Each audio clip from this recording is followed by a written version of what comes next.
Do you want to start off and tell everyone a little bit about yourself and what you do and things like that, just to kick it off? Sure, sure. First of all, thanks for having me. I'm a cartoonist. In addition to being a musician, I lead worship at my church in Mechanicsville, Broadus. And during the week, I illustrate picture books and comic books and comic strips. I do a lot of comic strips for online magazines. WDW magazine, which is all about the Disney parks, and then Star Wars Insider magazine, which is, all about Star Wars.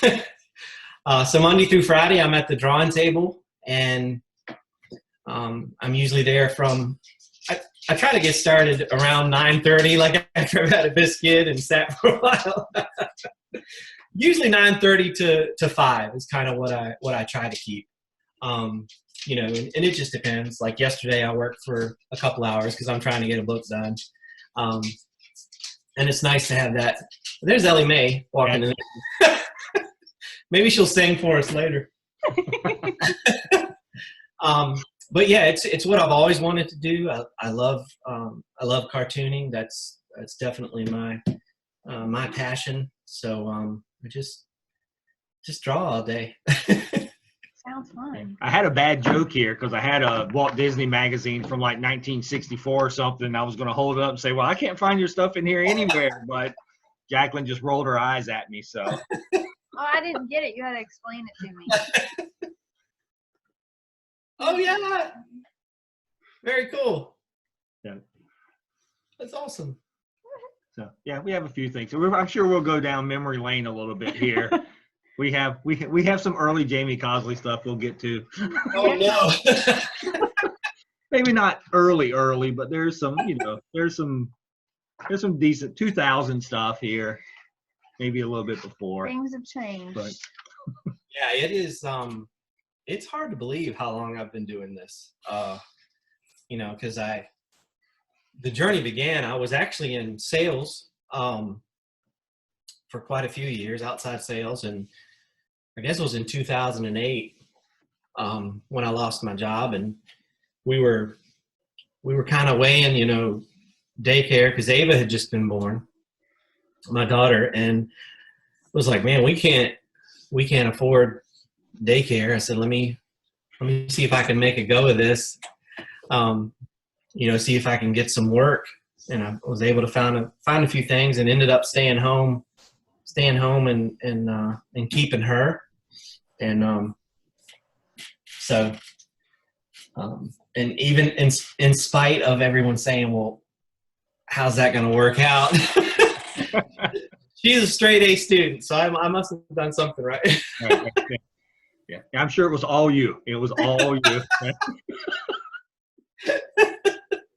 Yeah. Poor Tyler. If he only had you, see? That's right.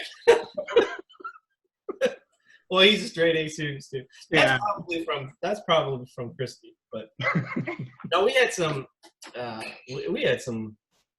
good times. I mean, she never napped. That was the only downside.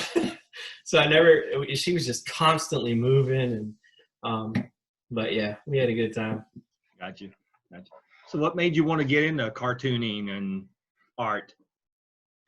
Well, I can remember being really, really little, like probably 4 or 5. My mom had drawings that I would do, and I'd try to make my own newspapers and put my own comics in there. And I used to love to draw, the little dog from Beetle Bailey, the largest. Yep. I used to draw him a lot for some reason. Otto, I think was his name. And I used to draw Popeye. And of course, then when I got my first comic, then that was it. I mean, I was done. That's all I wanted to do. Gotcha. So what was your first comic? Do you remember? I think it was a Justice League of America. I think it was like a special, and I remember it was like a guest star. You know, the Vigilante, the old Vigilante, the cowboy one, The cowboy, yeah. white cowboy hat and the red mask. Yep. I seem to think it was that one. And then of course, you know, I love superheroes, but I also read like a lot of Richie Rich and Casper. I like Casper.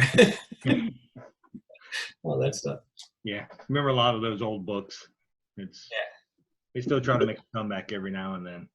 I wish they would, and I wish I could draw them, to be honest with you. Yeah. So we were going through some stuff here, and we found. Oh wow! Lockbox 2000. That is so cool. Yeah, so yeah, we have quite a bit of early. Whoops! Here we go. Yeah, that was a fun project to work on, and that was before, you know, I got to do this full time. So I think we went on that was when we went on to the Bahamas. With the money I made off of that. That's nice. Yeah. Yeah. It's pretty cool because, like, in the back, it's got the regional public service authorities and stuff like that. 4-H. And 4-H stuff. So it's pretty. I mean, it's a really cool little book that was created. It was a big project for me, and you know, the funny thing was, everyone that that was a part of that project, they really liked it, but I was so excited because that was like one of my earliest big profile gigs, if you will. Right. And I had drawn my name so big on the cover that they asked me to reduce it. Like what you see there is small compared to what it was. Because they were like, it's almost the size of the logo. I said, why just I want people to know that I did it. Like, I think we can reduce the size and you'll still be okay and get credit. That's funny. Yeah. Funny. Yeah, I can understand that. Yeah, I was just beside myself. It was in the news and everything. It was really cool. Right. Yep. That's pretty cool. So that's a lot of stuff. And then we have I think you've seen this one recently. Glee the Happy Goth. Yep. I remember that one. This is from 2000 as well. Yeah, I believe so. Yeah, I used to do a lot of stuff with Art and Franco, and that was one that we did right around the time Patrick the Wolf Boy was out, I believe. Gotcha. Yeah, it was right around the same time. Yeah, I think the last time we were talking to the Franco, we were basically trying to get told we needed to get him down here with Art and you and everyone over here. So it was interesting. Yeah, I went to visit Art last year, I think it was. We went to Star Wars Celebration, so I got to hang with him, and he's supposed to be coming here. Maybe we can get both of them here once all this is died down, calm down. Yeah. That's what we're hoping. We're trying to stay in touch with everybody up there, and it's they're in lockdown. Everyone's just in lockdown. Yeah. So, everybody trying to stay safe. Yeah. So here, this one. Here, hold that one up. Oh wow. Your comic library. Yep, Comic Library International. That was with Chris Yambar and George Broderick Jr. And I did a little series called Boy and Dog. That was a very, very primitive, slightly inappropriate, but funny. Oh, that happens a lot. That's what we like. Yeah. Yeah, it keeps things entertaining. Yeah. That's how we do a lot of that stuff. And then I think the last older one we have here. Yep. That was a collection of, I think, all of the Comic Library stuff, and then just a lot of short stories that I had done over the years. When I was, I did a lot of mini comics, and I drew with Sharpies, and I didn't really care about, trying to make everything look smooth and professional. I was just having fun. Right. Yeah. So they're all cool though. I mean, it's all very cool stuff. Well, thank you. So You didn't bring your originals? no, I didn't bring my original stuff. I didn't drag that out. I just drag out a bunch of old books that I had from many a year ago. Yeah. So like you were talking about your transition, losing your job and going to that. Was it a hard transition for you to go from like you were kind of making this a part-time thing to say, now I'm going to do this full time and focus? Was it hard to get that initial focus on it? Because there might have been a lot of pressure on yourself because now, it was kind of a side thing that you loved and enjoyed doing, but now you're like, well, now this is going to be a full-time career. It was very scary. And I know Christy was scared.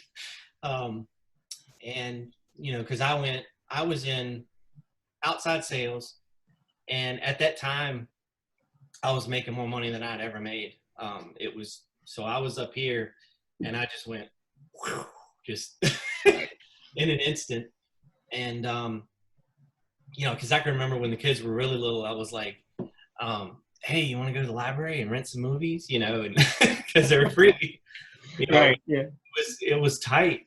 But, right off the bat, it seemed like the Lord was opening doors for me.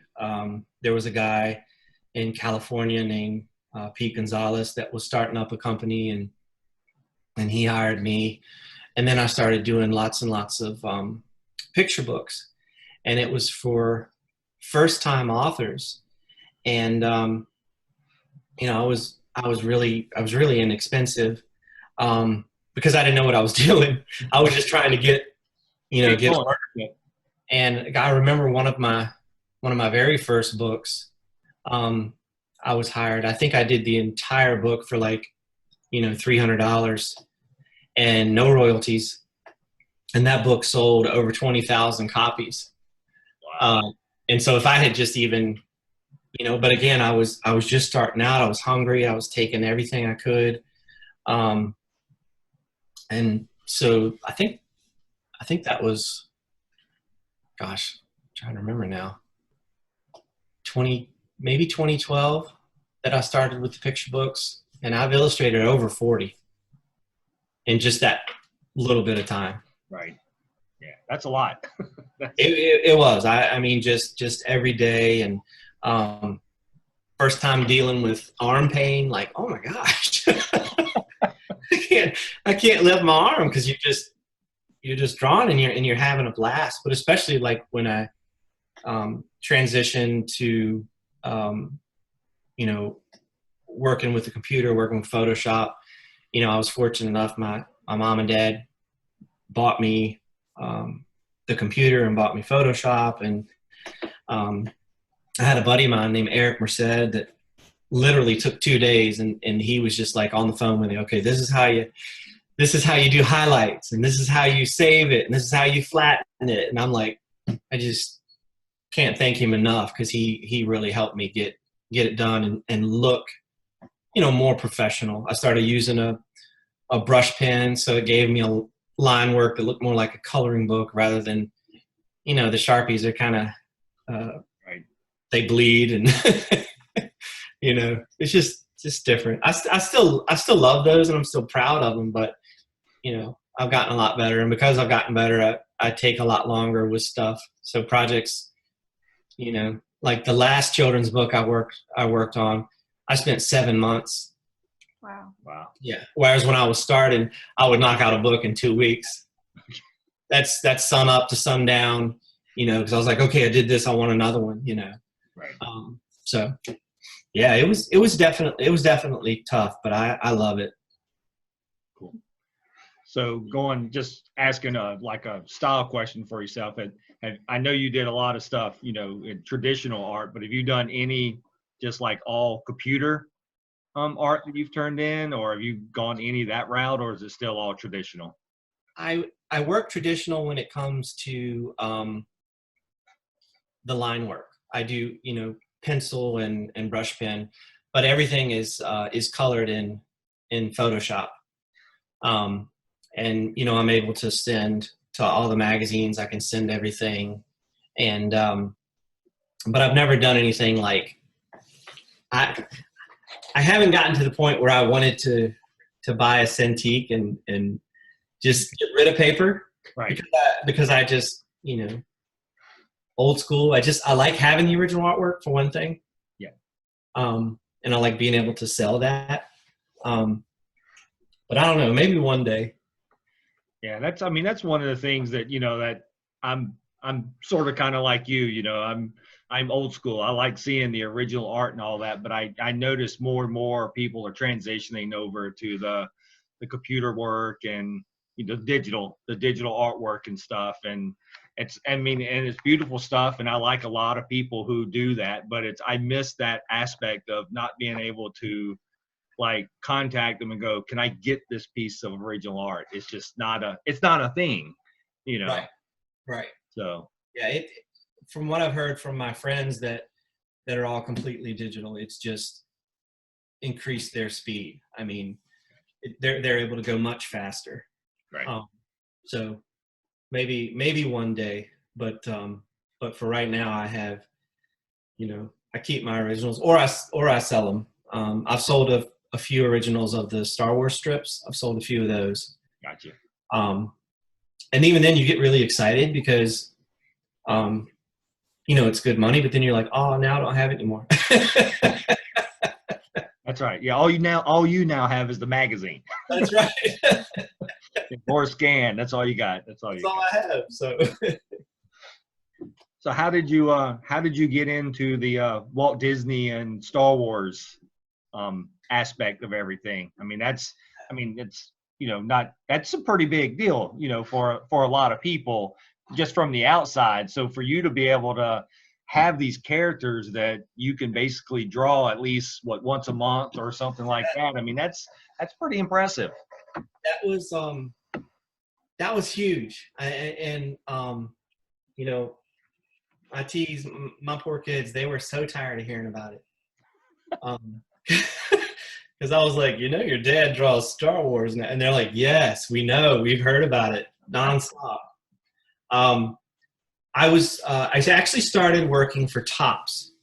And I did the Star Wars sketch cards for Topps. And back when I first started, you could draw cartoons. Now it has to be more of a photorealistic. Gotcha. Or more comic booky, but you could do cartoons. So I started drawing Darth Vader with these big Google eyes, like Garfield. And there was a small sect of people, I guess, but people really liked him. And so I contacted Star Wars Insider out of the blue. I just sent an email and said, I would love to do some spot illustrations, or would you be interested in a comic strip? And honestly, I never expected them to respond. But the editor there, Jonathan Wilkins, who's super, super cool, and I'll never be able to thank him enough, he said, yes, show me what you got. Well, I didn't have anything. I took 2 days off of this book I was working on, and I just wrote comics for Star Wars. And I sent it in to him, and, he really liked them. And he said, well, I can't make you any promises, but I'll show him the Lucasfilm and we'll see what happens. Right. Well, that whole process took a year. Wow. Like I thought for sure it wasn't going to happen. And in January of 2017, that's how well I know it. I said, hey, I never did hear anything from you. Did they like it? Did they think it was funny? Any feedback would be appreciated. And so he wrote back. He said, oh yeah, it's starting in the April issue. And I went, what? He said, yeah. He said they liked it. He said, I've got April, May, and June. Can you start sending me newer ones? And I'm like, I wanted to scream. I was so happy. And when the first one came out, I was actually in Florida for Star Wars Celebration, and it debuted at the show. Ah, gotcha. So I got to sit and do drawings, and of course nobody knew what it was then, but the feedback was really good. And so I've been with them for 3 years now, and I hope and pray one day there's a collection. But even if there's not, this has been a dream come true. Right. That's pretty cool. I mean, it is pretty cool. Thank you, man. Thank you. Yeah, my poor kids though. We'd be they got so sick of it. Like going through the drive-thru at McDonald's, and somebody mentions the first order, and I'm like, first order? Hey, I'm drawing Star Wars. They're like, oh gosh. It's one of those things. Yeah. Did you buy your kids T-shirts and make them wear that says "My Dad Draws Star Wars"? You should. I know, right? That seems like a good Christmas present. It's so funny. It's like they really don't mention it. They don't go out of their way to mention it. They think it's cool and everything. But especially Tyler, he's really quiet about it. Even with his own stuff. I mean, he does his own books, and a lot of his friends are like, I didn't know you've done books, because he's written like 3 graphic novels. We have some. Yeah, I think we have them back here. Yeah, I mean, that first one he did when he was 11, he would come home every day and do his homework, and then he would draw that Ninja Squirrel book every day. And I was like, I know people are going to think that I'm like making you do this, but he Go to just your room and draw. Yeah. You're grounded for 2 hours. Go draw. Yeah. Go draw. No, but yeah, they're really kind of chill about it, and that's fine, because I'm not. I'm obnoxious. Gotta even each other out. That's right. Did you see that this has my name on it? Exactly. Yes.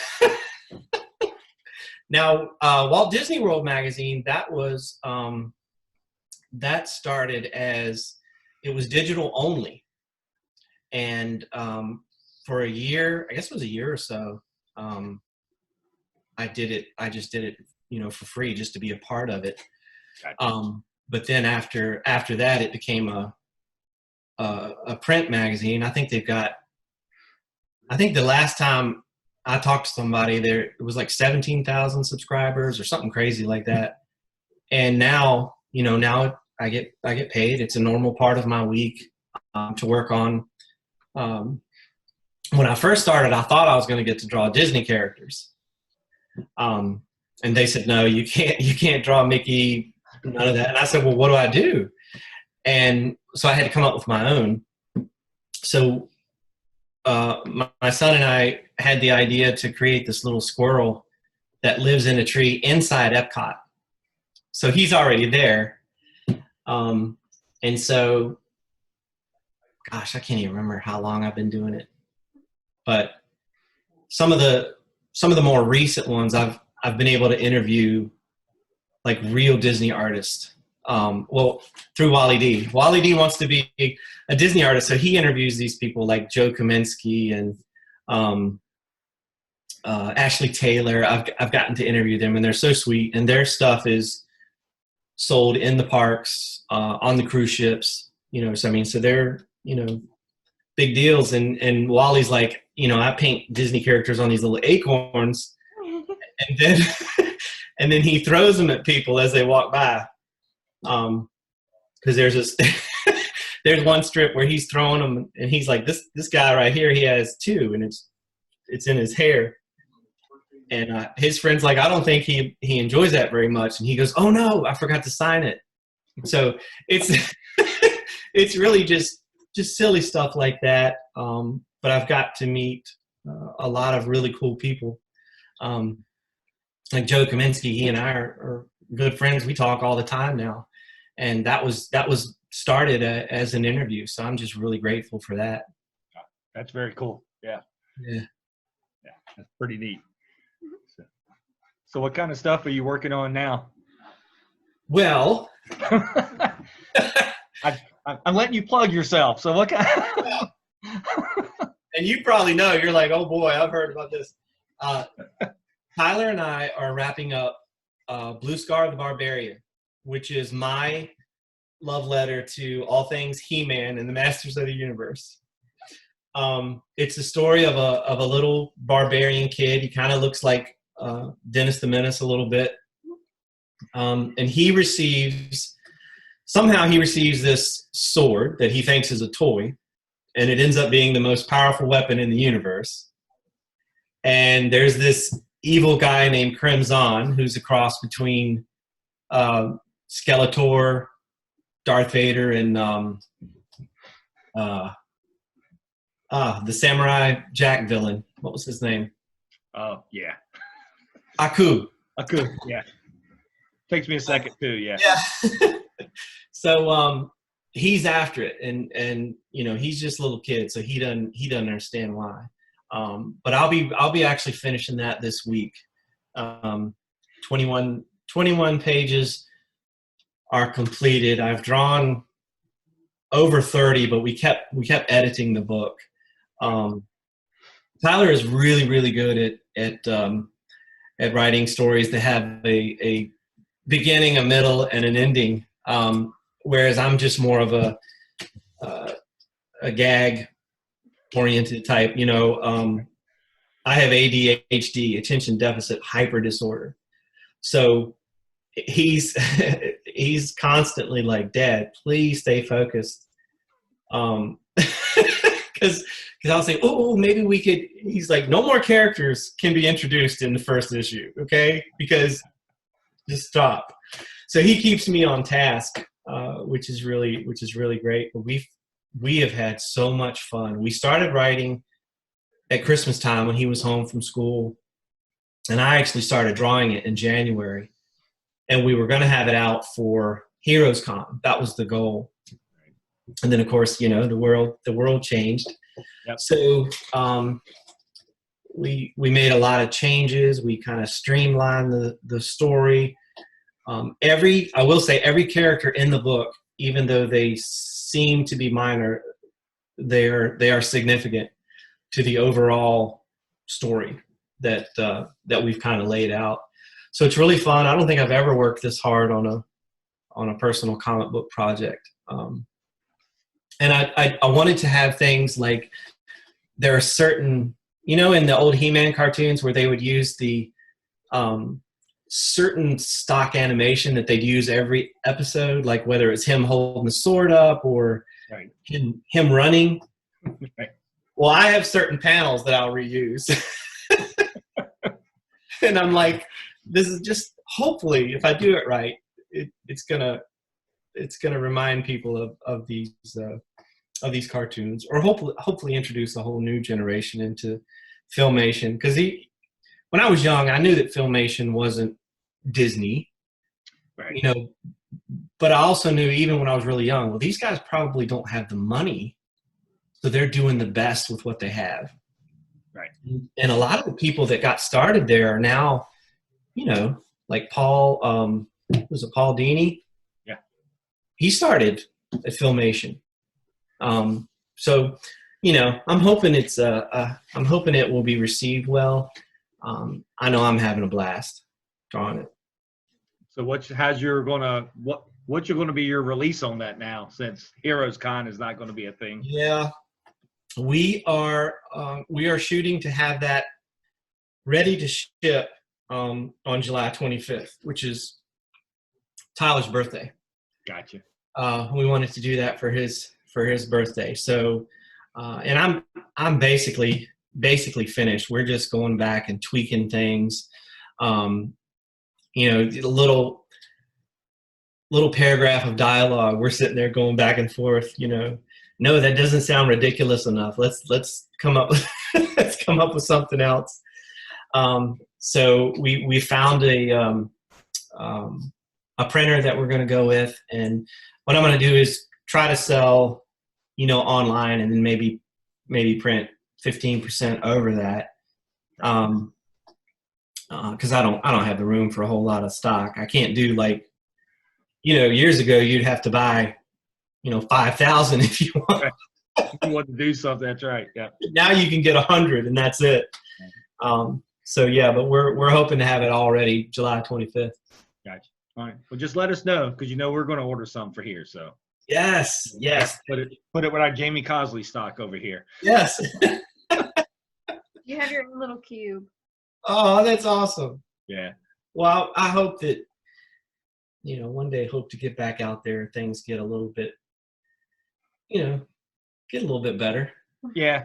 I think things have changed a lot of plans, this year because it's definitely. I think you and I talked a little bit before because we moved into the new location and everything, and we were wanting to get you here, and we made it as far as the Powhatan show.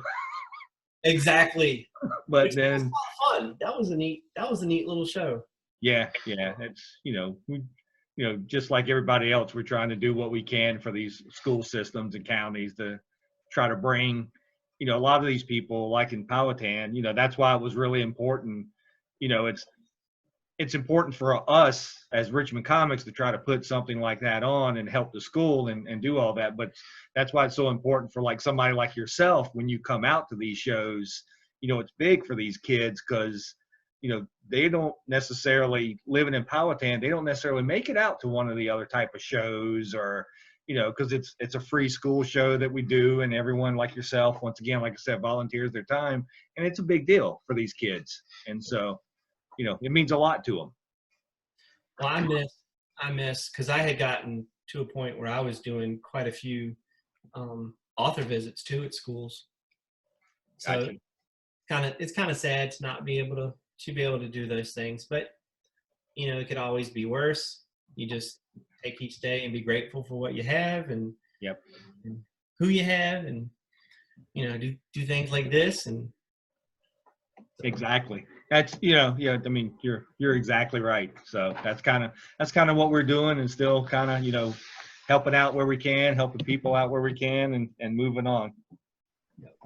So another quick question from my side. So obviously you and I share a love of a character named Rom. Oh yes.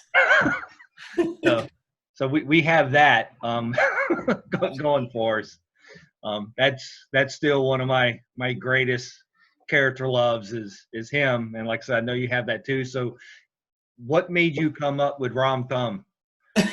Like not even a how, but like a what? Like,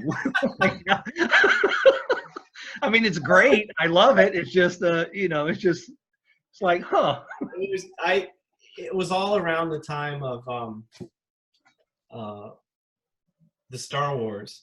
And so, when I would go to a school, and it was always funny when it was like kindergarten, first grade, second grade, because they would laugh and say, "That's not Darth Vader. That's baby Darth Vader. That's not how Darth Vader looked."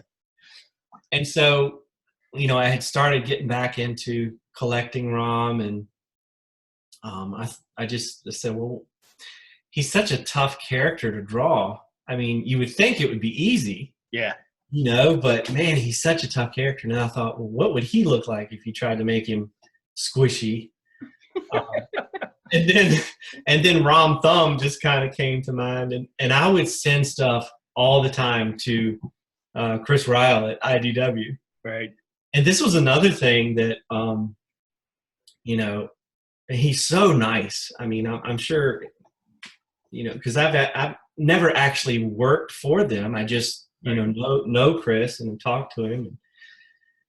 So I guess he got tired of me sending stuff, and one day somehow I got notified that my name was a part of the new ROM, and I went, what? I said, I haven't done anything. And so I contacted Chris. I said, what is this? And he said, oh yeah, I gave you a full pinup in issue 4. And I'm like, what? I was freaking out because I love what he did with it. I love the old Bill Mantlo issues. I've been rereading those. And I wish they would just take those Bill Mantlo issues and make a movie. Just follow what he did. Right. Yeah. And it will be awesome. So I started doing Rom Thumb, and I'd get, orders for a sketch card here or a sketch cover, and there's this really nice guy on Twitter, Jamie Ray, and he has started this group called Rom Pals. So I need to get you. If you're not, I need to get you in, because he'll just randomly send you like a Rom Pal patch and just say, "Hope you're having a great day." Gotcha. That's funny. Yeah, no, I haven't seen that group. So all right, I got to hook you up with that. But and that's pretty big, because I think Chris is a part of that. So I ended up talking with him a lot, and he wanted I had done a Rom Thumb painting, and it didn't sell at any of my shows, and he said, "Oh, I really want that," and he refurbishes the original Rom figures. Right. Like, he would get them really, really cheap, and then he would paint them, he would fix them up. And so I said, well, I would really, really like one of those Rom figures. So we worked out a deal. Now I have one from 1979. And then, right. Of course, my Rom collection is complete, because you were kind enough to give me the ones I was missing. So I'm straight, man. I am just living the good life. Very cool. Very cool. Yeah, the sketch you did that I saw that you did for me is awesome. So it's in my portfolio. Once I see you again, it's yours. Yeah, that's gonna be one of those things that we'll probably actually frame, and we'll probably leave here at the shop. Oh, that's awesome. So it can be out over our all ages section, because it is phenomenal. So, yeah, it is phenomenal. All right, sir. Well, I'll let you, if you want to, before we go out here, I don't want to keep a whole lot of time, but if you want to plug your social media stuff where people can follow and order books from you, please go right ahead. Well, thank you. Thank you all so much for taking the time. I'm on Twitter. It's just Jamie Cosley, Jedi cartoonist. I'm on Instagram as Jamie Cosley. Facebook is Jamie Cosley. And the next big thing, again, is Blue Scar. I'm very excited about it. I've got a lot of pinups. Tyler and I, we just decided we have the first issue is 27 pages, but it'll probably end up being 32 or 40 because of all the pinups my friends sent me. And I want them all to be in there. Right. So that pre-order info will be up soon. And then hopefully we can get some copies out to you guys. Yeah, that'd be great. Yep. We definitely want some. So I can't wait to read it. Thank you so much. All right. Thanks, Jamie. Thanks, Jamie, for taking it. I'll put Jamie and taking at the same time. That doesn't work. So thanks, Jamie, for taking the time and talking with us today. And hopefully we'll get to see you soon. Thank you. It was fun. All right. Thanks a lot. See you later. Bye.